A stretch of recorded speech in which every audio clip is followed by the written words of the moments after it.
কবর প্রতিদিন ডাক দিয়ে বলে আনা বাইতুদ দুধ। প্রত্যেকের কবর প্রত্যেককে ডেকে বলে, ও আল্লাহর বান্দা, জানো আমি পোকামাকড়ের ঘর, পোকামাকড়ের ঘর।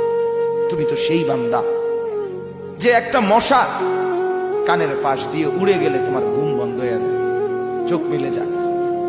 একটা মশার গুনগুন আওয়াজ সহ্য করতে পারো না। একবার কয়েল, একবার অ্যারোসোল, একবার মশারি, এরপরেও তুমি চাও যে একটা মশাও যেন আমার কানের কাছে গুনগুন না করে।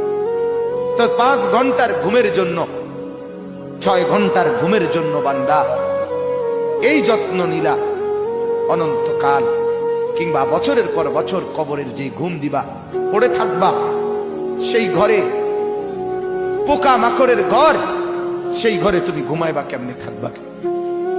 আমার বাপ, আমি থাকবো কিভাবে? আমি থাকবো কিভাবে বলে? ভাবেন, আমিও ভাবি, আপনিও ভাবেন।